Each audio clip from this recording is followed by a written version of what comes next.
Muy buenos días.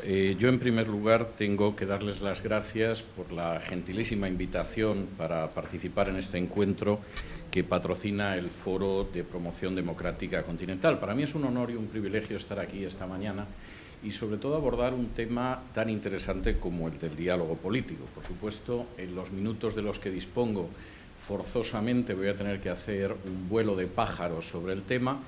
Posiblemente algunos de los cabos sueltos se puedan atar en algunas de las preguntas posteriores, pero voy a entrar ya en el tema. Y seguramente la introducción que voy a hacer al tema en relación con un episodio histórico les suene familiar, porque es un episodio histórico conocido. Corría el año 480 a.C., cuando el mayor imperio de la época, el imperio persa, decidió que se sentía molesto por unas pequeñas ciudades-estado griegas que había en su frontera, que, entre otras cosas, tenían el vicio de vivir en un nuevo sistema político que ellos mismos denominaban democracia, es decir, el gobierno del pueblo. De tal manera que el emperador de Persia, que se llamaba Jerjes, primero aplastó totalmente las ciudades griegas que había en Asia Menor, limitando su imperio, y en un momento determinado decidió que también había que acabar con aquellas ciudades que existían en la Grecia propiamente hablada, porque efectivamente aquello resultaba muy molesto. Para llegar hasta ellas, Jerjes, que efectivamente no era un personaje mediocre, trazó un puente de barcas que cruzó el Helesponto, el estrecho que separa Asia de Europa, que yo he navegado en alguna ocasión y que puedo decirles que es impresionante pensar que alguien pudiera tender un puente de barcas sobre él. E inmediatamente se dirigió a Grecia con la idea de que acabarían sometiéndose siquiera viendo el imperio con el que él llegaba y, por supuesto, las pretensiones que tenía. La mayoría de las ciudades griegas no reaccionaron ante la amenaza. No es que la libertad no les importara, no es que no creyeran en la libertad, es que simplemente las relaciones económicas con Persia eran mucho más interesantes. Y en ese sentido, mirar hacia otro lado ante la amenaza persa era algo que les resultaba conveniente. Por supuesto, tampoco deseaban que aquello cayera sobre ellos, pero si caía sobre alguien no iban a mover un dedo para impedirlo. Insisto, las relaciones económicas son muy importantes. Y finalmente, ante el empuje de Jerjes, solamente salió un pequeño destacamento de espartanos, unos 300 hombres, que estaban mandados por un personaje que se llamaba Leónidas, y que, intentando que reaccionaran las otras ciudades griegas ante la amenaza a la libertad que significaba Jerjes, se situaron en un pequeño desfiladero donde no pensaban vencer al invasor, pero sí contenerlo. El invasor, que no solamente es que no quería derramar sangre, sino que tampoco quería perder el tiempo enfrentándose con una fuerza minúscula, decidió dialogar con Leónidas. Y, de hecho, le envió un mensajero que le dijo: «Somos innumerables, entrega las armas». Leónidas no tenía mucho interés en dialogar con el déspota. De hecho, cuando uno de los hombres de su ejército le había dicho: «Si se ponen a disparar flechas van a cubrir el sol», Leónidas le había dicho: «Mejor, porque así combatiremos a la sombra». De modo que el temple de Leónidas era bastante claro. Pero cuando le llegó el mensaje de Jerjes instándole a que capitulara, la respuesta de Leónidas fue muy breve. Se resumió en dos palabras: molon labe, que significa en griego: ven a cogerlas, por supuesto las armas. Si lo que pretendes es que nos desarmemos, ven tú a desarmarnos. Seguramente Leónidas no lo sabía, pero estaba estableciendo toda una política de lo que es el diálogo con el despotismo, con las tiranías y con las dictaduras. Y, por cierto, lo hizo de una manera muy breve. Hay gente que piensa que la gran oposición a la dictadura está vinculada a la verborrea. Quizá en algún caso sea así, pero parece ser que Leónidas con dos palabras podía manifestar de manera tajante lo que era la oposición. Y aquí entramos, ahora sí, en la cuestión del diálogo. Etimológicamente, el diálogo es una palabra griega que significa que la palabra va de uno a otro. No voy a decir que sea como una especie de juego de tenis o de ping-pong, pero se supone que aquello que queremos expresar, aquello que queremos decir, va de uno a otro. Y no es extraño que precisamente el diálogo se haya convertido en un género literario que se dio en la antigua Grecia, y creo que todos ustedes conocen los diálogos de Platón y es posible que los hayan leído, pero que se dio también en la India clásica. El diálogo era una forma privilegiada de hablar. Cuando en el siglo XVI el español Juan de Valdés quiso iniciar la llama de la Reforma en España, también escribió un diálogo donde pretendía que entendieran sus posiciones y manifestaba las posiciones de los otros. Y por supuesto, el diálogo es algo que ha sido objeto de una teorización, yo diría que a veces muy brillante, como en el caso del ruso Mikhail Bakhtin o en el caso del brasileño Paulo Freire. El diálogo tiene sentido fundamentalmente en tres escenarios, fuera de los cuales creo que no existe ningún sentido para el diálogo, pero sí existe en esos tres escenarios. El primero de los escenarios es la comprensión de las distintas posiciones. Dialogamos para entender al otro. Insistiría, dialogamos para entender lo que realmente cree, piensa y pretende el otro, no lo que pensábamos nosotros que quería, pretendía o deseaba. A veces nosotros, estando sumidos en una nube de prejuicio, de posiciones preconcebidas, etcétera, etcétera. El diálogo, en ese sentido, es un instrumento útil, permite aprender y comprender y así nos ayuda, además, a adoptar las posiciones adecuadas.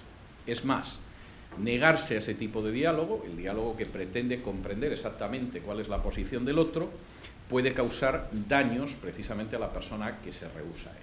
E indudablemente ninguno de nosotros somos capaces de saber lo que piensa el otro y de entenderle si no establecemos un diálogo, salvo que alguno tenga algún tipo de potencia paranormal que no está demostrada científicamente que le permita leer el pensamiento, pero eso en realidad está fuera del ámbito de los mortales. Los teóricos de esta forma de diálogo, es decir, dialogamos para entender al otro, son diversos. Yo mencionaba antes a un filósofo y semiótico ruso, que es Mikhail Bakhtin, y Bakhtin, por ejemplo, desarrolló toda una teoría muy interesante en el sentido de que el diálogo permite entender, permite comprender las perspectivas y, por lo tanto, permite articular posibilidades de cambio. Cuando yo dialogo, efectivamente, existe una posibilidad de que al final lleguemos a un punto que nos permita cambiar la situación mejor para los dos. Y, por ejemplo, Paulo Freire, que supongo que no habría leído a Bakhtin, pero que va en muchos aspectos en paralelo, incluso habla del valor pedagógico del diálogo, porque el diálogo permite que aprendamos y comprendamos. Se supone que puede haber un diálogo fecundo entre estudiantes y profesores para aprender los dos, y tanto Bakhtin como Freire pensaban que efectivamente el diálogo nos ayudará a cambiar, no solamente a conocer al que tenemos enfrente. El segundo supuesto en el que el diálogo tiene sentido es el del pacto. Nosotros no solamente comprendemos al otro y el otro nos entiende, no solamente aclaramos nuestras posiciones y sabemos dónde estamos, sino que además llegamos a un acuerdo, encontramos un terreno común. Y ese terreno común es un terreno en el que quizá puede que tengamos que renunciar a algo las dos partes, pero que también va a satisfacer a los dos. Cuando uno decide comprar un bien raíz, seguramente el vendedor tendrá que bajar algo el precio, seguramente el comprador tendrá que pagar algo más de lo que quería, pero finalmente se llega a una posición de pacto en la cual las dos partes se sienten satisfechas, aunque aceptan que no han conseguido el 100% de lo que deseaban. En ese caso, el diálogo no sirve para un fin útil y tampoco ni puede ni debe rechazarse. En realidad, estaríamos hablando de un instrumento en beneficio de todos. El tercer supuesto en el cual el diálogo tiene sentido es el de concretar soluciones. Concretar soluciones para su aplicación práctica. Si efectivamente nos hemos puesto de acuerdo en la casa que vamos a comprar, lo que hacemos es terminar de perfilar los términos y eso nos permite avanzar y finalmente consumar aquello que nos interesaba. En todos y cada uno de estos tres supuestos en los que el diálogo es útil y merece la pena, exige que los puntos de partida y de llegada del diálogo sean aceptables y justos para las dos partes. Es decir, ninguna de las dos partes está en una situación de inferioridad. Porque cuando una de las dos partes está en una situación de inferioridad y los puntos de inicio y de final del diálogo no están en esa situación de igualdad, no hablamos de diálogo. Podemos hablar de capitulación, si acaso, pero nunca estaríamos hablando de diálogo. El diálogo exige una simetría de la situación de las dos partes y el hecho de que no solo empezamos a dialogar a gusto, sino que sabemos que llegaremos a una conclusión, aunque no conozcamos los términos exactos, que nos interesarán a las dos. De estos supuestos enunciados, que son los tres supuestos en los que efectivamente el diálogo es fecundo, es útil y es necesario, creo que se derivan una serie de conclusiones, pero hay una que es especialmente relevante en estos momentos que vivimos, y es que el diálogo, por definición, no puede existir jamás con un poder totalitario y no puede existir por varias razones. La primera es que la comprensión del totalitarismo no nos llevaría jamás a aceptar el totalitarismo. Si acaso lo que nos llevaría es a combatirlo de manera más encarnizada. Aquellas personas que en un momento determinado, los años 30 y 40, de pronto descubrieron más a fondo lo que era el nacionalsocialismo alemán, lógicamente no se identificaron con él ni consideraran que era algo con lo que había que pactar. Por el contrario, la conclusión a la que llegaron era que había que combatirlo más y que cuanto antes se acabara con él, sería mejor. Y podrían seguir multiplicándose los ejemplos. La segunda razón es que es impensable llegar a pactos con el totalitarismo que fueran más allá de cuestiones puntuales que sustancialmente nos beneficien a todos. Es decir, es posible que se pueda llegar con un Estado totalitario a un acuerdo, pues por ejemplo, para ver si le compramos o no le compramos determinado producto. Pero más allá de cuestiones específicamente puntuales, el pacto, que es la segunda utilidad del diálogo, es impensable con un Estado totalitario, a menos que queramos que efectivamente el Estado totalitario se prolongue en el tiempo y quizá en el espacio. Y en tercer lugar, porque realmente es inmoral el intentar delimitar los términos de un pacto basado en el diálogo con un totalitarismo que solamente se va a mantener incólume porque hemos pactado con él. Y en ese sentido, históricamente, cada vez que se pacta con el totalitarismo, se le fortalece. Es una regla absolutamente indiscutible. En ese sentido, el diálogo con un poder totalitario es absurdo, si atendemos a las finalidades del diálogo, pero me atrevería a decir que además es estúpido y es irresponsable. Lo es además por una sencilla razón, y es que el poder totalitario tiene en sus manos responder desde una manera clara desde el principio.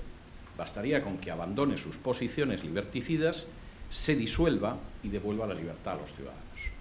Permítanme darles dos ejemplos históricos de lo que estoy diciendo en cuanto a esa negativa al diálogo. El primero es un ejemplo que afecta muy directamente a la historia de esta nación, de los Estados Unidos de América. Desde el estallido de la Guerra de Secesión, en la primavera de 1861, la propuesta de los rebeldes sureños fue siempre la del diálogo, no la de la guerra. Y era la del diálogo en el sentido de que el diálogo finalmente consagraría su independencia. Es decir, dialoguemos simplemente para que al final se nos permita fragmentar este país y mantener lo que se llamaba la peculiar institución, es decir, la esclavitud. La posición de Lincoln, que se tachaba de absolutamente inflexible, incluso inhumana y hasta inmoral, y que no solamente era una posición criticada acerbamente en los estados del sur, sino entre buena parte de la opinión pública y de la clase política del norte, era que no se podía dialogar ni pactar con gente que había quebrantado la Constitución de los Estados Unidos. A lo largo de 4 años de guerra civil, la propuesta continua de los sureños fue la del diálogo, la misma ofensiva del general Lee que concluyó en la batalla de Gettysburg solamente buscaba el diálogo.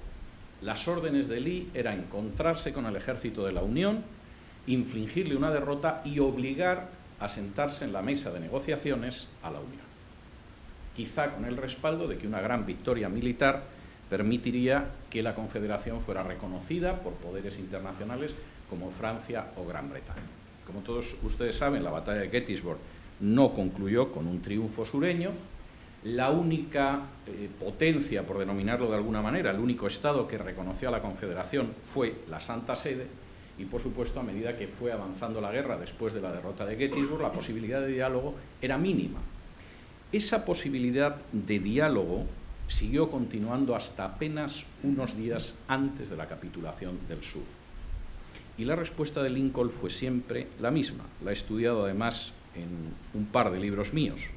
La violación de la ley solo puede concluir no con el pacto o el diálogo, sino con el regreso a la legalidad y el sometimiento a la Constitución. Es más, dialogar y pactar con gente que ha pisoteado la legalidad solo sirve para darles una legitimidad de la que carecen.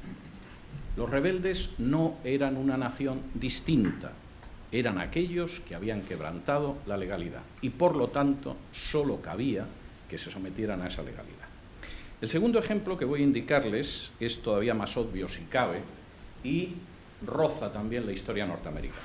A partir del año 1944, un sector muy importante del régimen nacionalsocialista alemán intentó llegar a un diálogo, pacto y acuerdo con los aliados occidentales, fundamentalmente los Estados Unidos y Gran Bretaña. No con la Unión Soviética, que era el gran enemigo, pero sí con los Estados Unidos y Gran Bretaña, que se suponía que podían llegar a un acuerdo con ellos para salvar a Occidente de la amenaza comunista.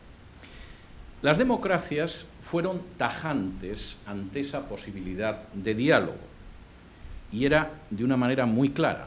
Ese diálogo era impensable. Si el nacionalsocialismo alemán quería que los ejércitos aliados que ya estaban en el territorio del Tercer Reich se detuvieran y que las escuadrillas de bombarderos norteamericanas y británicas dejaran de bombardear a Alemania, la salida era su retirada de los territorios ocupados y someterse a la rendición incondicional. Como siempre que se dialoga o que se establece comunicación con un poder totalitario, la idea es que si el poder totalitario quiere efectivamente establecer términos, los términos son los de su propia disolución. Y entablar el diálogo, a juicio de los aliados, solo habría servido para fortalecer un régimen que no podía seguir perviviendo en medio del género humano y además para exculpar a criminales como Heinrich Himmler, que era el Reichsführer de las SS y el responsable de las atrocidades que se cometían en los campos de exterminio. Guste o no guste reconocerlo, el totalitarismo siempre falsea el diálogo y es lógico que sea así. De hecho, el diálogo es falseado por el totalitarismo por tres razones. La primera, porque permite darle una imagen falsa, pero que aprovecha de forma propagandística, de apertura liberal. Cada vez que Fidel Castro pone en libertad a algún disidente porque se lo pide el gobierno español, tenemos que escuchar la consabida cantinela de lo que se está liberalizando la dictadura castrista, que sigue igual desde hace medio siglo. Segundo, en la mayoría de los casos, ese diálogo solo sirve para dar una apariencia de legitimidad al poder totalitario, que solo sirve para perpetuarlo y para perpetuar también la desdicha de los que están sometidos a él. Y en tercer lugar, además, y esto me parece gravísimo, arroja sobre la oposición a la tiranía la sombra de que ellos son culpables de lo que está sucediendo. En otras palabras, los que se manifiestan y son golpeados por la policía son los culpables de provocar a la policía. Los que hablan con libertad y acaban en las mazmorras de la tiranía son los culpables de provocar a la tiranía, porque la tiranía es dialogante, solo que no sabemos dialogar con ella. Tengo que decir que, desde luego, esa interpretación del trato a los disidentes a personajes como Castro o Maduro les debe de entusiasmar. Permítanme ustedes un símil para subrayar una vez más lo que quiero decir. De todos he sabido que el azúcar tiene múltiples cualidades y además son cualidades positivas, digan lo que digan los fabricantes de sacarina.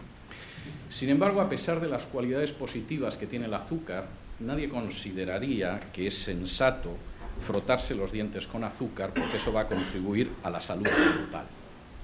Bueno, pues de la misma manera que frotarse los dientes con azúcar, a pesar de las cualidades del azúcar, no contribuye a la salud de la dentadura, frotar los colmillos de las dictaduras con el diálogo tampoco sirve para nada a la salud de la libertad. Si acaso, contribuye a afilar la dentadura de las tiranías para facilitarles que devoren a sus víctimas. Precisamente por todo lo anterior, el diálogo no puede existir con fuerzas terroristas, no puede existir con aquellos que conculcan de manera sistemática las libertades y no puede existir con aquellos que pisotean la primacía de la ley. Y no puede existir, salvo que como tal diálogo se entiendan unas conversaciones que están encaminadas única y exclusivamente, primero, a que abandonen sus posiciones despóticas, segundo, a que cese la represión sobre las poblaciones en general y los disidentes en particular, tercero, a que se devuelva la plena libertad al pueblo, y cuarto, a que entreguen sus mecanismos de muerte para que no puedan utilizarlos. En otras palabras, el diálogo solo puede darse si en realidad es un intercambio de impresiones para fijar su renuncia al poder en tiempo y forma adecuados. Permítanme regresar a la historia del principio y concluirla. Por supuesto, el déspota Jerjes aplastó a Leónidas y a sus 300 espartanos en el desfiladero de las Termópilas.